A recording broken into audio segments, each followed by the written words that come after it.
Du Père, du Fils et du Saint-Esprit, ainsi soit-il. Eh bien, chers frères, l'histoire qui nous est racontée dans l'évangile de la veuve de Naïm, c'est un peu l'histoire d'une âme. Aujourd'hui, nous voyons donc ce double cortège qui se croise. Le premier cortège, c'est celui qui nous est bien décrit dans l'évangile, cette veuve de Naïm qui sort de la ville de Naïm pour enterrer son fils, et qui plus est, un fils unique. Elle est entourée d'une foule de pleureuses, elle quitte la ville, elle se rend au cimetière. Il y a un autre cortège, c'est celui de notre Seigneur. Il suit le chemin inverse. Ce cortège-là ne quitte pas la ville de Naïm, il s'y rend. Notre Seigneur est accompagné de ses apôtres, de ses disciples, donc de ses fidèles, et ce double cortège se croise. Et au moment de se croiser, les deux cortèges s'arrêtent, et vous connaissez la suite, notre Seigneur ressuscite le mort. Eh bien, chers frères, c'est vraiment l'histoire d'une âme, et l'histoire d'une âme qui tombe dans le péché grave, dans le péché mortel. Le péché mortel, comme son nom l'indique, c'est le péché le plus grave, parce qu'il donne la mort à l'âme. Et ce jeune homme qu'une mère va enterrer, c'est l'image d'une âme morte par le péché. Le péché, nous le savons, c'est une offense à Dieu, c'est-à-dire c'est quelque chose qui va contre la majesté divine. Mais le péché mortel a quelque chose de plus qu'une simple offense. Il est une offense qui chasse Dieu de l'âme. Le péché mortel, c'est cet affront fait à Dieu tel que l'âme résiste à Dieu, se pose en face de Dieu en le refusant. Je ne servirai pas. Non serviam, c'est le premier péché, celui de Satan. Le péché mortel, c'est donc un péché qui n'est pas qu'une simple offense à Dieu, c'est un péché qui va directement contre Dieu qui est notre principe, c'est un refus de dépendance, contre Dieu qui est notre fin, c'est un refus d'être béatifié, d'être glorifié par Dieu. Celui qui pêche mortellement dit, s'il pouvait le dire, je refuse de servir, c'est-à-dire je refuse d'être dépendant de ce principe qu'est Dieu, et je refuse aussi que Dieu soit mon bonheur. Je veux en moi-même et par moi-même trouver mon bonheur. Le péché mortel, donc, c'est le refus de Dieu comme principe, comme fin, et même en un mot, comme Père. Parce que le Père, c'est le principe qui donne tout bonheur à son Fils. Le péché mortel n'est pas simplement contre Dieu, il est aussi contre notre Seigneur. Le péché mortel est une forme de déicide. Notre Seigneur habite dans notre âme par la grâce, et l'âme qui pêche mortellement est semblable à cette foule, n'est-ce pas, qui criait au moment de la passion, nous ne voulons pas, nous voulons que ce soit lui qui meure et libère-nous Barabbas. Le péché mortel est semblable, vous voyez, à celui qui dit « Je préfère ma vie sur terre et pas la vie du Christ dans mon âme. Tue le Christ, délivre en moi toutes les passions, déchaîne en moi tous les bonheurs qui me sont miens et laisse-moi seul, indépendant. » Et le péché mortel ajoute encore quelque chose de plus grave, c'est qu'il s'oppose à l'âme elle-même. Le péché mortel est un mal pour l'âme. Et cela, le pécheur ne s'en rend pas souvent compte, ou quand il s'en rend compte, c'est parfois trop tard, c'est quand le remords le prend, ou c'est à la fin d'une vie. Il s'aperçoit que le péché mortel a créé dans son âme un mal quasiment irréparable. Non seulement le péché mortel va contre Dieu, contre notre Seigneur, mais il va aussi contre une âme, contre l'âme elle-même qui pêche. Pourquoi ? Parce que l'âme qui se préfère à Dieu, même si elle se le cache en elle-même, c'est pas une âme qui pêche mortellement, se dit « mais si, j'aime le bon Dieu ». Mais ce qu'elle ne dit pas, c'est la suite de l'acte de charité, « j'aime le bon Dieu plus que moi-même ». L'âme qui pêche mortellement dit « je m'aime bien ». Et j'aime aussi le bon Dieu, mais je me préfère à Dieu. Et ça va contre la charité, contre Dieu, puisque Dieu doit être préféré. Ainsi, l'âme qui pêche se fait du mal parce qu'elle se préfère à toute chose. Et en se préférant à toute chose, comme on l'a dit, elle refuse sa dépendance de Dieu, donc elle pense se trouver dans une certaine indépendance. En réalité, elle se met dans une autre dépendance, et bien plus grave, parce que cette fois c'est une tyrannie, c'est un avilissement, elle se rend dépendante de ses passions et des créatures. En fait, elle s'abaisse à être dépendante à ce qui est plus bas qu'elle. C'est en ce sens que l'âme qui tombe dans le péché mortel s'avilit, que ce soit la chair, que ce soit les biens matériels, par l'argent, que ce soit même le refus direct de Dieu, par le blasphème, par le sacrilège. Tous ces péchés-là sont un avilissement de l'âme parce que l'âme se préfère à Dieu, l'âme préfère la créature à Dieu, et donc elle se jette dans la tyrannie de ses passions désordonnées, d'une âme qui est déjà elle-même désordonnée.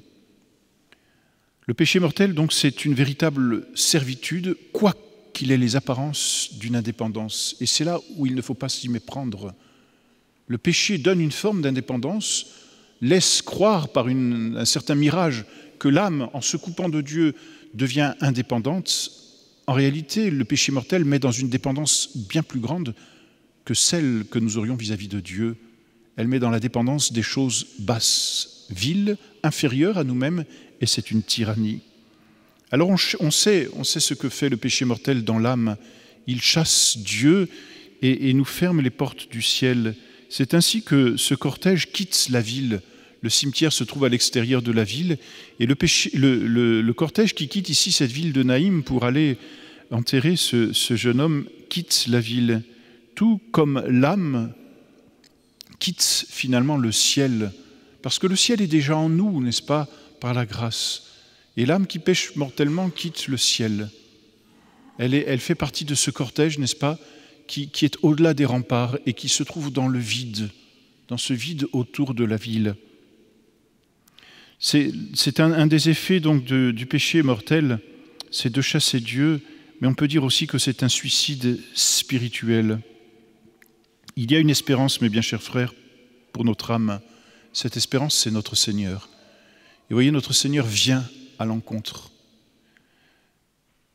Notre Seigneur n'attend pas que l'âme dise « Seigneur, Seigneur, sauvez-moi ». L'âme est morte. Elle n'a plus en elle-même la capacité de dire « Seigneur, Seigneur, sauvez-moi ». Elle n'a plus la grâce sanctifiante et donc elle n'a plus cette capacité de vivre dans l'ordre surnaturel. Grâce à Dieu, si elle ne perd pas la foi, elle peut recevoir, disons, quelques grâces actuelles qui vont l'aider. Mais c'est notre Seigneur qui fait tout. Et là, on voit, c'est Jésus qui s'avance. C'est Jésus qui s'arrête et c'est Jésus qui compatit. Eh bien, chers frères, il y a dans ce geste de notre Seigneur une beauté qui devrait nous toucher. Jésus compatit. Il compatit bien sûr à cette mère qui pleure. Il compatit à cette foule qui suit la mère et qui pleure avec la mère. Mais Jésus compatit. Il ne peut pas compatir à ce jeune homme est mort. Mais il compatit à la mère. Et lorsqu'une âme tombe dans le péché mortel, l'Église tout entière souffre pour cette âme. Et Jésus compatit. Jésus a ce regard de compassion qui attire la faveur divine et ce miracle d'une résurrection. Il y a, mes bien chers frères, dans ce geste, une bonté souveraine. On pourrait s'attendre de la part de notre Seigneur à une forme de moralisme, à une forme de sévérité. Ma foi, il a voulu vivre pour lui-même, il est tombé dans le péché, eh bien, il vit maintenant les conséquences de ce qu'il a fait. C'est son problème. Il s'est préféré à moi, il s'est préféré à Dieu, eh bien qu'il vive sa vie. Dieu pourrait très bien rejeter définitivement celui qui pécherait même une seule fois mortellement, en disant « tu t'es préféré, va-t'en ».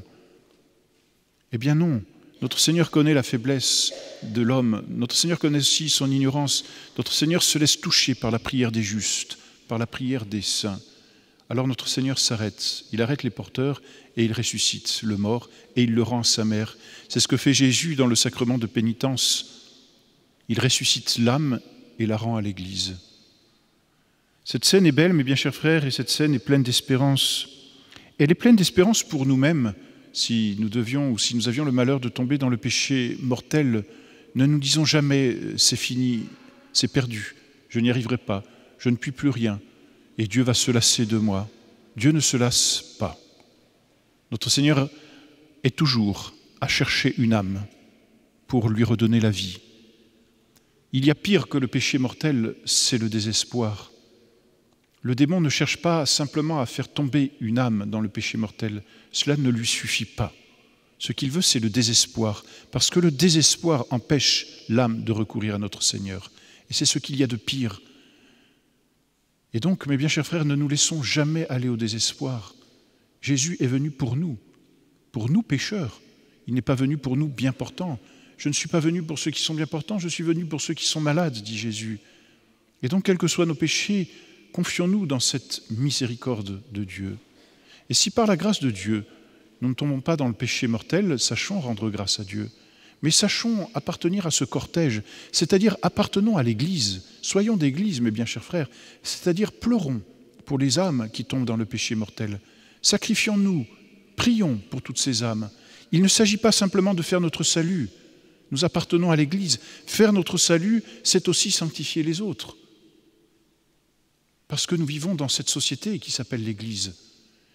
Et dans une société, il y a une interaction. Les âmes interagissent les unes sur les autres. Et donc, il y a un bien commun qui circule, si l'on peut dire, dans l'Église.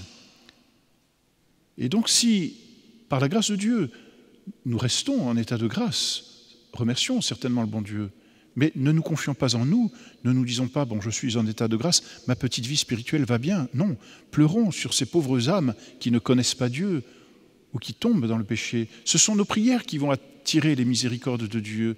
Ce sont nos prières qui vont attirer une grâce peut-être particulière sur une âme et la convertir. Attirons, mes bien chers frères, la miséricorde de Dieu sur nous et sur le monde.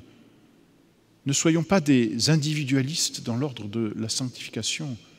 Attirons la grâce sur le monde. Faisons partie de ce cortège.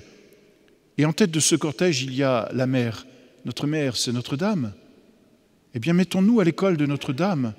Notre-Dame est pleine de compassion pour chacun d'entre nous, pleine de miséricorde. Eh bien, mettons-nous à l'école de Notre-Dame. Suivons Notre-Dame. Et avec Notre-Dame, prions et pleurons pour les âmes. On connaît ces soupirs de Saint-Dominique la nuit. Eh bien, soupirons à notre tour.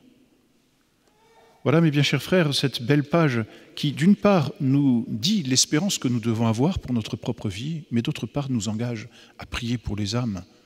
S'il y a beaucoup de conversions à Saint-Nicolas, grâce à Dieu, s'il y a beaucoup de conversions, c'est certainement parce qu'il y a aussi beaucoup d'âmes qui prient.